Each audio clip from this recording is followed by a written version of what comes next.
October had arrived with an unseasonable warmth, and the maple trees lining Elm Street still clung to their golden leaves, as if refusing to acknowledge winter's approach.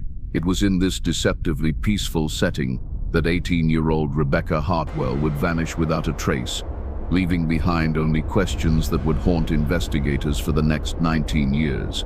Rebecca, to those who knew her, was everything. A small town cherished in its young people. Honor roll student at Millbrook High, captain of the varsity cross-country team, volunteer at the local animal shelter on weekends. Her auburn hair caught sunlight like copper wire, and her infectious laugh could brighten the dreariest afternoon. She had been accepted to Pennsylvania State University with a partial scholarship, planning to study veterinary medicine. Her future stretched ahead like an open road, full of promise and possibility. The Hartwell family had deep roots in Millbrook. Rebecca's father, Thomas, ran the local hardware store that his grandfather had opened in 1952. Her mother, Linda, taught third grade at Millbrook Elementary, where she had been beloved by students and parents alike for over 15 years. They lived in a modest two-story colonial on Maple Avenue, with a white picket fence and a garden that Linda tended with religious devotion.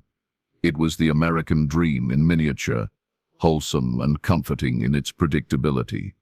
The first sign that something was wrong came on Thursday evening, October 14, 2004, when Rebecca failed to return home from her part-time job at Millbrook Veterinary Clinic.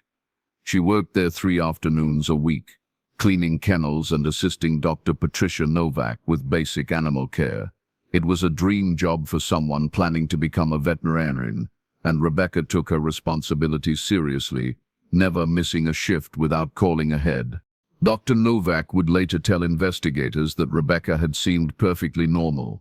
That Thursday afternoon, cheerful, focused, excited about a litter of golden retriever puppies that had been born the previous weekend. She had stayed until 6 p.m., helping to organize the supply closet and prepare medications for the next day's appointments. Dr. Novak remembered watching through the clinic window as Rebecca walked to her car, a 1998 Honda Civic that her parents had helped her buy with her summer job earning. The Honda was silver gray, with a small dent in the rear bumper from a minor parking lot incident the previous spring. Rebecca had decorated the interior with air fresheners that smelled like vanilla, and a small stuffed elephant that hung from the rearview mirror, a gift from Daniel on her 17th birthday. She was meticulous about maintaining the car, checking the oil regularly and keeping the interior spotless. It was her pride and joy, her ticket to independence. Linda Hartwell began to worry when Rebecca wasn't home by 7 p.m. The veterinary clinic was only a 10-minute drive from their house, and Rebecca was punctual by nature. By 7:30, Linda was calling the clinic, but the phone went to voicemail. She tried Rebecca's flip phone, one of the newer Motorola models that Thomas had surprised her with for her 18th birthday, but it went straight to voicemail as well. By 9:00 p.m., the Hartwells were in their car, driving the route between the veterinary clinic and their home, searching for any sign of the silver Honda or their daughter. They checked the parking lots of the few businesses still open: Miller's Diner, the Texaco station, the 7-Eleven where Rebecca sometimes stopped for Diet Coke. Nothing. It was as if she had simply evaporated into the crisp October air. At 10:47 p.m., Thomas Hartwell made the call that every parent dreads making. His voice shook as he spoke to the dispatcher at the Millbrook Police Department, reporting his daughter as missing. Within minutes, Officer James Crawford was at their front door, notebook in hand, ready to take down the details that would launch one of the most intensive missing person investigations in the county's history. Officer Crawford was a veteran of the force, a man who had seen enough in his 23 years of service to know that in small towns, missing teenagers usually meant one of 3 things: runaways, accidents, or something far worse. As he sat in the Hartwells' living room taking down Rebecca's description and the timeline of her disappearance, he hoped desperately that this would prove to be the first option. The initial search began at dawn on Friday, October 15th. Chief of Police Robert Manning organized volunteers from the community, dividing them into teams to search the wooded areas surrounding Millbrook. The town's fire department brought their rescue equipment. The state police sent additional personnel and a K-9 unit. By noon, over 200 people were combing through forests, abandoned buildings, and creek beds, calling Rebecca's name until their voices grew hoarse. Rebecca's Honda Civic was discovered at 2:17 p.m., parked in a gravel lot behind Millbrook's defunct textile mill on the outskirts of town. The factory had been closed since 1987, its broken windows staring like empty eyes over a tangle of weeds and rusted machinery. The car was locked, with no signs of forced entry. Rebecca's purse was on the passenger seat, her wallet intact with $47 in cash and all her credit cards. Her house keys dangled from the ignition. Most chilling of all, her cell phone sat on the dashboard, its battery dead. Detective Lieutenant Maria Santos from the state police took over the investigation that afternoon. A 15-year veteran with experience in missing persons and homicide cases, Santos approached the scene with the methodical precision of someone who knew that the first 48 hours were critical. She ordered the Honda towed to the state crime lab for processing and established a command post at the Millbrook Police Department. The questions began immediately. Why would Rebecca drive to the old textile mill? She had no known connection to the place, no reason to be there. The mill had been a popular hangout spot for teenagers in the 1980s and early 1990s, but by 2004, most young people avoided it. The buildings were dangerous, full of broken glass and unstable floors. Local kids told stories about strange sounds coming from the empty factories at night, though these were likely just urban legends born of teenage imagination. Dr. Novak was interviewed extensively about Rebecca's behavior on her last day at work. She insisted that the girl had seemed completely normal, happy, focused, looking forward to the weekend. There had been no unusual phone calls to the clinic, no visitors asking about Rebecca. The afternoon had been routine in every way. Rebecca's friends painted a picture of a young woman excited about her future.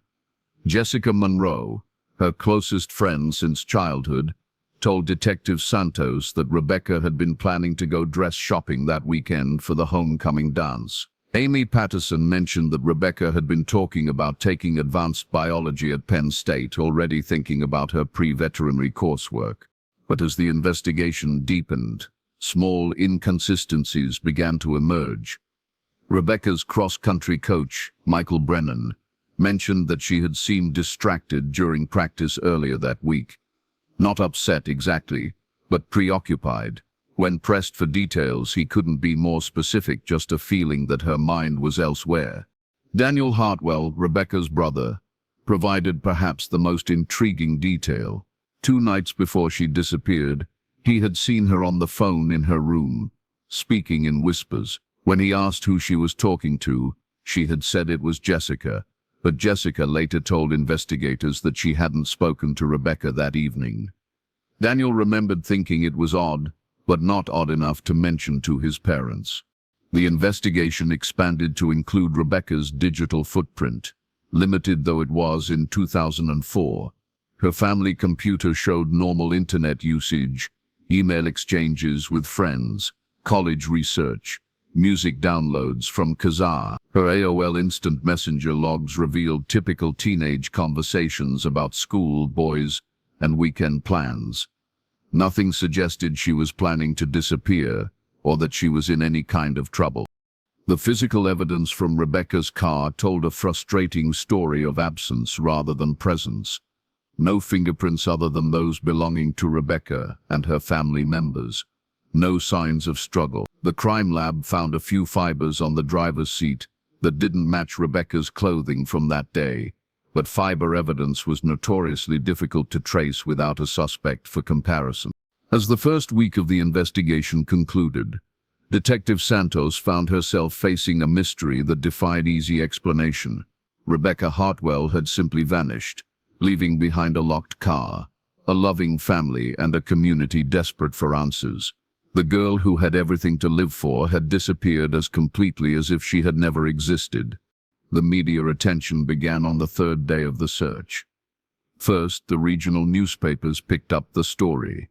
Then, the Pittsburgh television stations sent crews to Millbrook. By the following week, Rebecca's disappearance was featured on the national news, her high school portrait smiling and confident in her graduation cap and gown broadcast to millions of viewers across the country. The publicity brought tips from across Pennsylvania and beyond. Dozens of reported sightings of Rebecca or her Honda Civic. Most proved false, the result of wishful thinking or mistaken identity. One woman in Philadelphia was certain she had seen Rebecca working at a coffee shop near Temple University. A truck driver claimed to have seen her at a rest stop on Interstate 80. Each lead was investigated thoroughly, but none yielded results.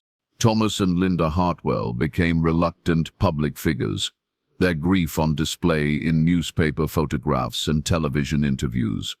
They appeared on local talk shows, pleading for information about their daughter. They posted flyers throughout central Pennsylvania, offering a reward that eventually grew to $50,000. They traveled to other states following promising leads, always returning to Millbrook empty-handed and heartbroken. The investigation consumed Detective Santos's life. She worked 18-hour days, following every lead, re-interviewing witnesses, searching for the detail that everyone had missed. She studied Rebecca's life with the intensity of a scholar, looking for the secret that would explain everything. But Rebecca Hartwell appeared to have lived exactly the kind of life she seemed to live: wholesome, predictable, and utterly without the drama that typically preceded a disappearance. As winter settled over Millbrook, the active search scaled back. The volunteers gradually returned to their normal routines. The media attention shifted to other stories. But Detective Santos refused to let the case go cold. She kept Rebecca's file on her desk, adding new information as it trickled in, following up on even the most unlikely leads. The first anniversary of Rebecca's disappearance brought renewed media attention, and a candlelight vigil in Millbrook's town square. Hundreds of people gathered to remember the young woman who had touched so many lives in her 18 years. Thomas Hartwell spoke through tears about the daughter who would have been starting her sophomore year at Penn State, about the dreams that had been stolen along with their child. But anniversaries are also reminders of time past, of cases growing cold. As 2005 turned to 2006, and then to 2007, Rebecca Hartwell joined the ranks of America's missing, her case file growing thicker but no closer to resolution. Detective Santos retired in 2009, passing the investigation to her successor with a promise that she would never stop wondering what had happened to the girl from Millbrook. The case became part of local legend, whispered about in hallways and discussed in hushed tones at community gatherings. Theories proliferated. Rebecca had been abducted by a serial killer passing through town. She had witnessed something she shouldn't have seen. She had run away to escape some secret shame. None of the theories explained the evidence, or rather the lack of evidence. Years passed. Rebecca's parents aged visibly, their faces marked by the particular sorrow of parents who have lost a child without closure. They never moved from their house on Maple Avenue, maintaining Rebecca's room exactly as she had left it, her cross-country medal still hanging on the wall, her acceptance letter to Penn State still pinned to the bulletin board above her desk. Daniel Hartwell grew up in the shadow of his sister's disappearance, graduating from high school and attending college, while reporters still called on significant anniversaries, wanting to know if the family had given up hope. He became a teacher, like his mother, and eventually returned to Millbrook to start his own family, unable to shake the feeling that answers might still come. But Millbrook itself changed around the mystery of Rebecca Hartwell. The textile mill was finally demolished in 2018. Its ruins cleared away to make room for a shopping center that never materialized. New families moved to town, drawn by affordable housing and good schools. Many of them had never heard of Rebecca Hartwell, knew nothing of the girl who had vanished on an October evening, when the leaves were golden and the future had seemed limitless. It was against this backdrop of fading memory and diminished hope that Detective Ray Morrison inherited the Hartwell case in 20. Morrison was young, barely 30, and possessed of the particular determination that comes with wanting to prove oneself worthy of trust. He had grown up in a town not unlike Millbrook, understood the way such communities held on to their mysteries like sacred objects, polishing them with retelling until they gleamed with significance.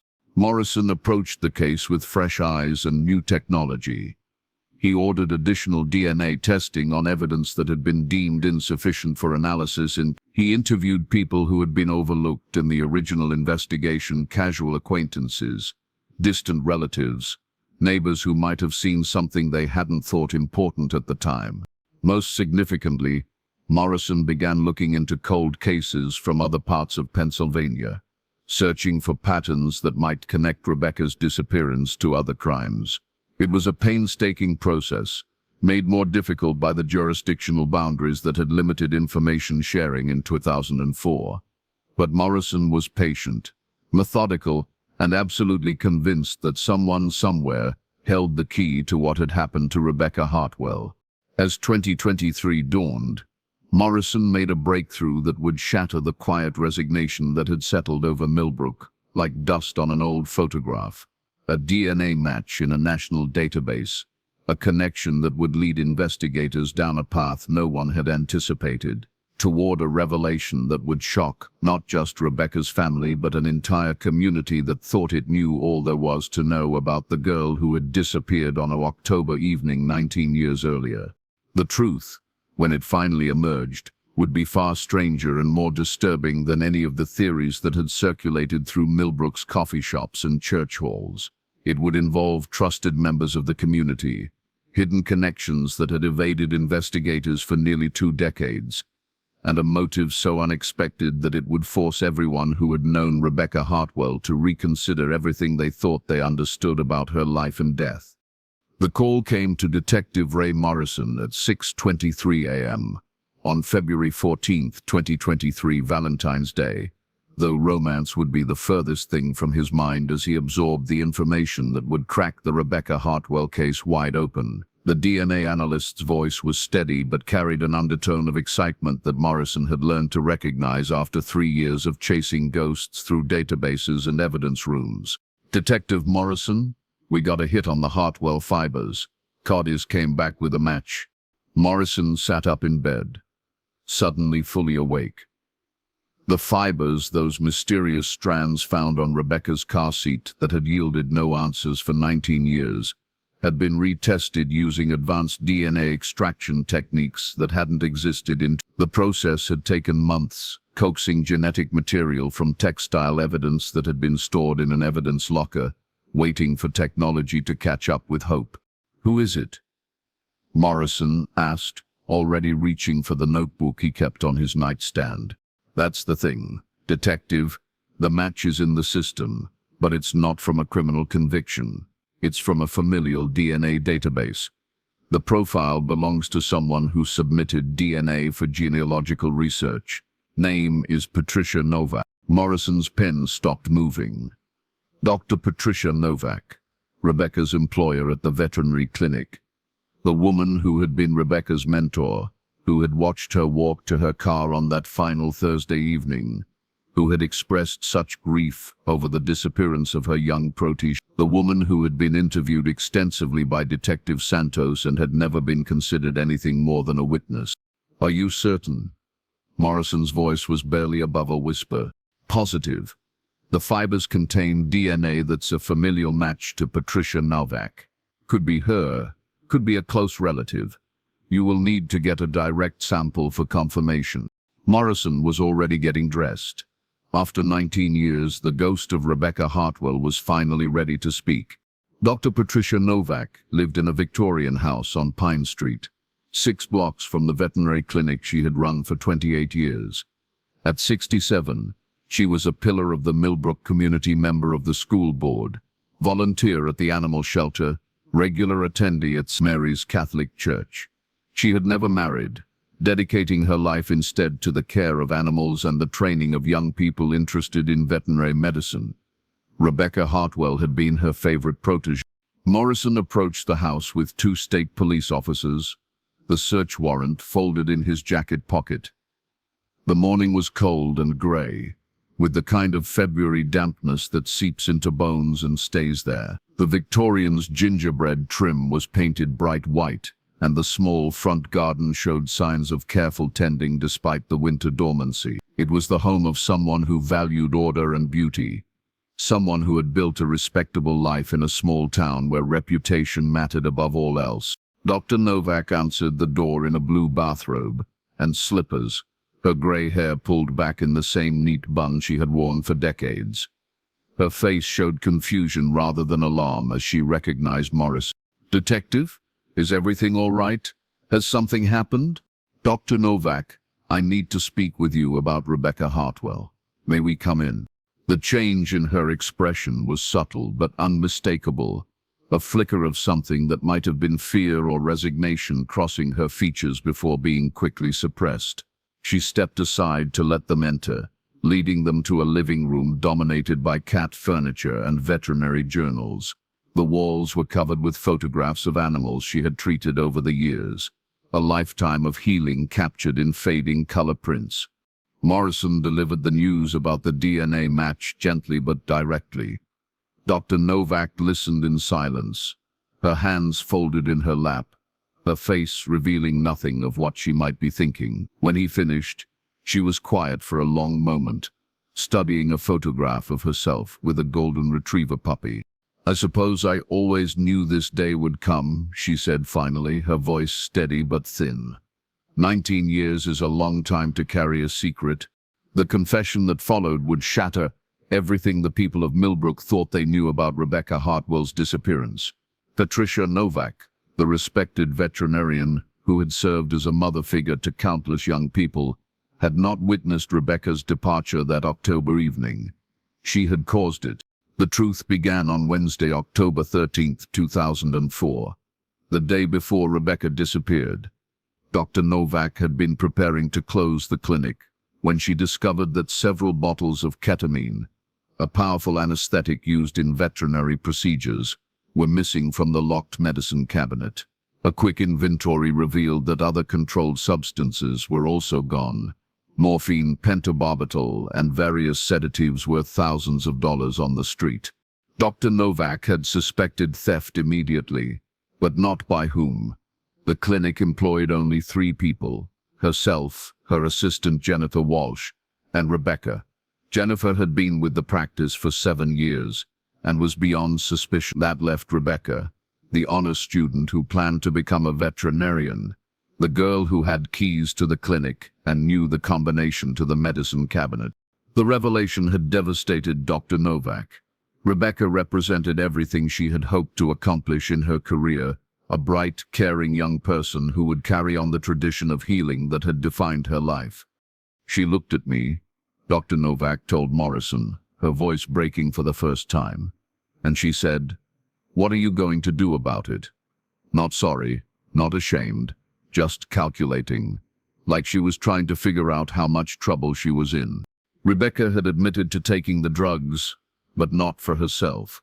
She had been selling them to college students, using her access to veterinary-grade substances to fund what she claimed were necessary expenses for her future education. She spoke about it matter-of-factly, as if it were a part-time job rather than a serious crime. She seemed genuinely surprised that Dr. Novak was upset. "I told her we had to call her parents," Dr. Novak continued. "I said we would work it out, that people made mistakes, that we could get her help. But she just laughed. She said her parents would never believe it, that no one in town would believe that perfect Rebecca Hartwell could do anything wrong." Rebecca had been right. Her reputation in Millbrook was untouchable. She was the golden girl, the success story that every parent held up as an example for their own children. The idea that she could be systematically stealing drugs for profit would have been dismissed as impossible by anyone who knew her. But Rebecca had made a crucial miscalculation.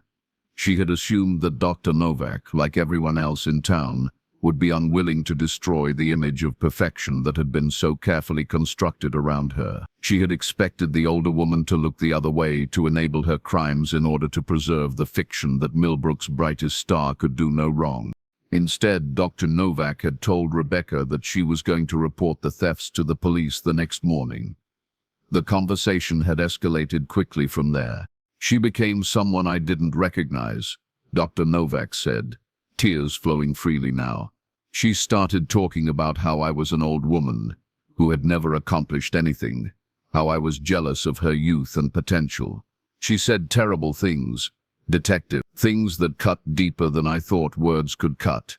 Rebecca had threatened to claim that Dr. Novak herself had been selling the drugs, that she would tell everyone in town that the respected veterinarian was nothing but a common criminal who was trying to frame an innocent teenager. She had detailed how easy it would be to destroy Dr. Novak's reputation, how quickly the community would turn against her if Rebecca Hartwell accused her of impropriety. The argument had moved to the parking lot behind the clinic, both women too angry to notice that they were raising their voices, too consumed with rage to care who might overhear. Rebecca had gotten into her Honda Civic, but instead of driving home, she had driven to the abandoned textile mill, with Dr. Novak following in her own car. "I just wanted to talk to her," Dr. Novak insisted. "I thought if we could get away from the clinic, if we could calm down, maybe we could work something out." I still believed that the Rebecca I knew was in there somewhere, underneath all that anger. But the Rebecca who met Dr. Novak in the gravel lot behind the textile mill was not the girl who had spent 3 afternoons a week learning to care for sick animals. This Rebecca was cold, manipulative, and utterly convinced of her own invulnerability. She had continued her threats, elaborating on her plan to destroy Dr. Novak's life and career if the older woman didn't agree to keep silent about the drug thefts. "She said she would tell everyone that I had tried to molest her," Dr. Novak whispered, the words barely audible. "She said she would claim that I had been inappropriate with her for months, that the drug thefts were my way of paying her to keep quiet. She had it all worked out, detective. She knew exactly how to destroy me." The confrontation had turned physical when Dr. Novak tried to take Rebecca's car keys, hoping to prevent her from leaving until they could reach some kind of understanding. Rebecca had fought back, scratching and clawing like a cornered animal. In the struggle she had fallen, striking her head on the concrete edge of the old loading dock that jutted from the mill's crumbling foundation. The sound of Rebecca's skull hitting concrete would haunt Dr. Novak for the rest of her life. The girl had collapsed instantly, blood pooling beneath her auburn hair, her eyes staring sightlessly at the October sky. Novak had checked for a pulse, tried CPR, screamed Rebecca's name until her voice was raw. But Rebecca Hartwell, honor student and cross-country captain, was... "I panicked," Dr. Novak admitted. "I should have called 911 immediately. I should have told the truth about what happened. But I was terrified. She had just finished threatening to destroy my life with lies, and now she was dead. Who would believe that it was an accident?" Instead, Dr. Novak had made a series of decisions that would transform a tragic accident into a decades-long mystery.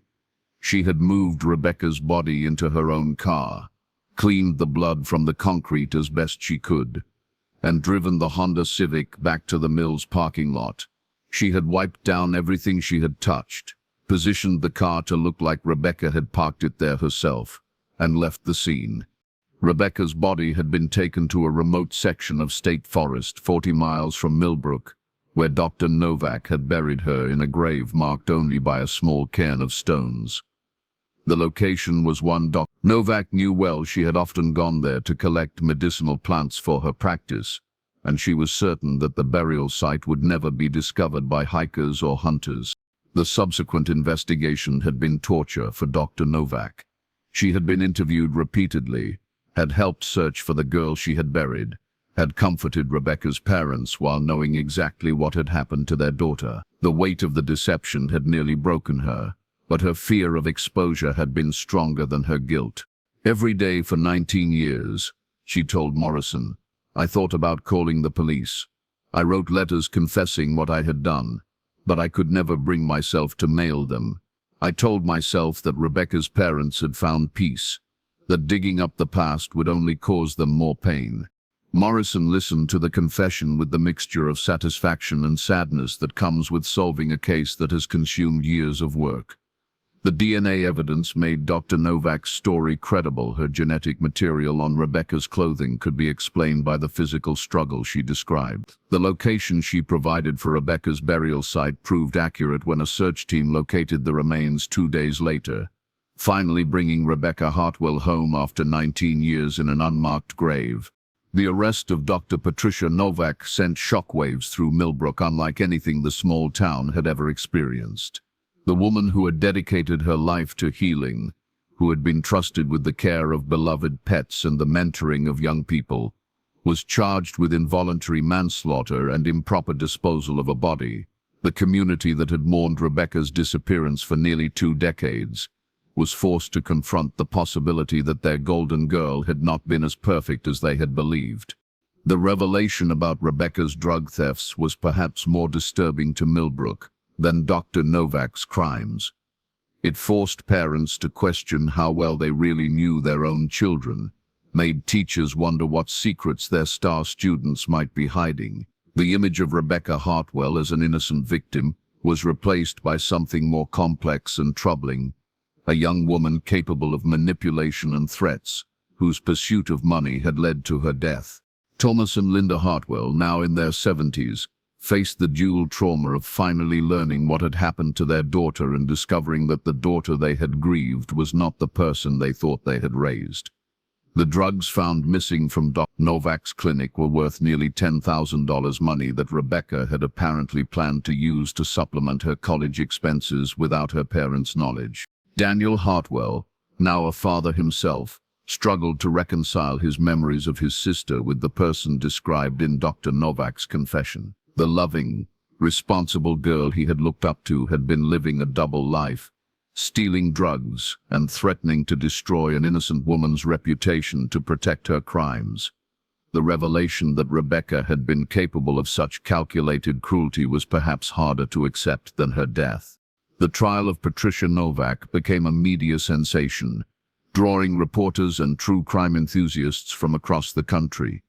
The courtroom was packed daily with Millbrook residents, trying to make sense of a story that challenged everything they thought they knew about their community. Novak, represented by a public defender, pleaded guilty to all charges and was sentenced to 8 years in prison, with the possibility of parole after serving 5. In her statement to the court, Dr. Novak expressed remorse, not just for her actions, but for the mythology that had grown around Rebecca's disappearance. She spoke about the burden of watching a community canonize a young woman who had been willing to destroy innocent lives for money. She apologized to Rebecca's parents for the years of uncertainty and false hope, but also revealed the threats their daughter had made and the cold calculation she had shown in her final hours. "I loved Rebecca like my own daughter," Dr. Novak told the packed courtroom. "But the girl I loved was not the same person who died that night. I failed her by not getting her the help she needed when I first discovered the thefts. I failed her parents by not telling the truth immediately. And I failed this community by allowing a lie to define us for 19 years. The aftermath of the trial left Millbrook fundamentally changed. The town that had been defined by Rebecca's disappearance now had to rebuild its identity around a much more complex and uncomfortable truth. Support groups formed for parents struggling to process the revelation that even the most trusted children could be capable of deception. The high school implemented new programs about drug abuse and the dangers of prescription medication theft. Dr. Novak's veterinary clinic was sold and converted into a community center dedicated to drug abuse prevention and mental health awareness. New facility was named the Rebecca Hartwell Center, but not as the memorial her parents had once envisioned. Instead, it served as a reminder that even good people could make terrible choices, and that communities had a responsibility to address problems before they led to tragedy. The textile mill site, where Rebecca's car had been found and where she had died, was finally developed not into the shopping center once planned, but into a small park with walking trails and a memorial garden. A simple plaque marked the spot where Rebecca Hartwell's life had ended, but the inscription focused not on her achievements or potential, but on the lessons her story could teach about honesty, accountability, and the importance of seeking help when faced with difficult choices. Rebecca's remains were finally laid to rest in Millbrook Cemetery, in a plot near her grandparents'. The funeral service was smaller than it would have been 19 years earlier. Many of the people who had searched for her, who had prayed for her return, found it difficult to reconcile their memories of the perfect teenager with the truth of who she had been. But Thomas and Linda Hartwell were there, along with Daniel and his family, saying goodbye to their daughter and sister while acknowledging that they had never really known her at all. Detective Morrison, who had finally brought closure to Millbrook's most famous cold case, found himself reflecting on the nature of truth and the stories communities tell themselves. The case had been solved, justice had been served, and a family had finally found peace. But the resolution had raised as many questions as it had answered, challenging assumptions about innocence, guilt, and the complexity of human nature. As winter gave way to spring in Millbrook, the town began the slow process of healing from revelations that had shattered decades of shared mythology. The story of Rebecca Hartwell would continue to be told, but it would be a different story now, not about a perfect girl who vanished without explanation, but about the dangerous consequences of image over truth, the weight of secrets, and the terrible price of maintaining lies. Dr. Patricia Novak began serving her sentence at a minimum security facility outside Philadelphia, where she worked in the prison's veterinary program, caring for animals used in therapy programs for inmates. She received letters regularly from former clients in Millbrook, some expressing forgiveness, others anger, all trying to understand how someone they had trusted could have hidden such a devastating secret for so long. The case files were finally closed, the evidence boxes sealed and stored in the state archives. Rebecca Hartwell's disappearance was no longer a mystery, but the impact of her story would linger in Millbrook for generations to come. It had become a cautionary tale about the danger of pedestals, the importance of looking beneath surface appearances, and the recognition that even in small towns where everyone knows everyone, the most important secrets can remain hidden until tragedy forces them into the light. In the end, the Millbrook vanishing had been solved not by brilliant detective work or advanced forensics, but by the simple passage of time and the weight of guilt that had finally become too heavy for one woman to bear. The truth had been hiding in plain sight for 19 years, carried by someone the community had trusted completely, someone who had helped search for a girl she knew was already dead. The lessons of Rebecca Hartwell's story would endure long after the headlines faded and the reporters moved on to other mysteries. In Millbrook, Pennsylvania, population 3,847, everyone now understood a little more about the complexity of human nature, the danger of assumptions, and the terrible power of secrets to shape the stories we tell about ourselves and the people we love.